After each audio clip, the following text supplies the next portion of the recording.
Всем привет, с вами циничный комяк и видеожурнал «Уебануться». Закулисье Республики Приколов.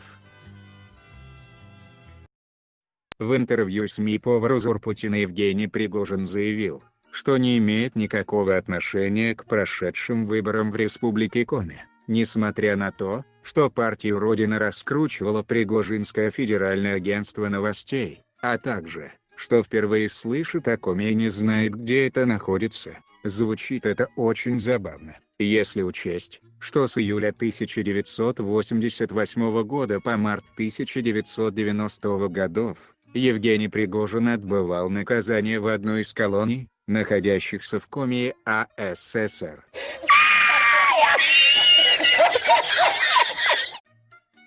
Тем временем, пока пригожинский протеже хавает баланду в ливийской тюрьме, в Сыктывкаре открылась приемная депутата Госсовета Коми Шугалея.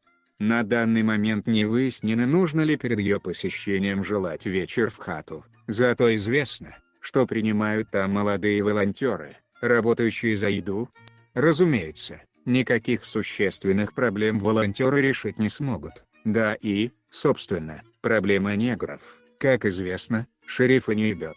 Справедливости ради нужно отметить, что на обновленном сайте правительства Республики Коми нет контактных данных ни у одного из новых, так сказать, избранников.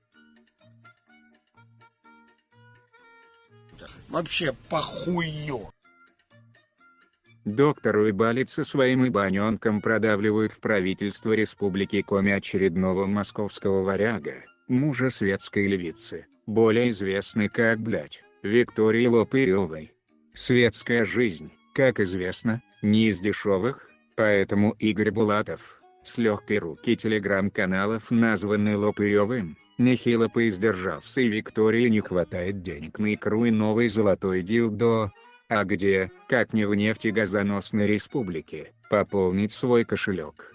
И хотя на данный момент этого продвижения еще не произошло, потому что Уйбалит дал время для раздумий депутатам и формально свалил на пару дней в Усинск, есть мнение, что это решение будет продавлено. Так что, уважаемый зритель, готовься к тому, что будешь спонсировать не только армию, толпы чиновников и залупоглазых пончикоедов, но и светскую минетчицу. Ну и не забывайте подписываться на циничного комика, чтобы не пропустить происходящее в Республике Приколов. Я есть ВКонтакте, Телеграме и Ютубе. Всем пока.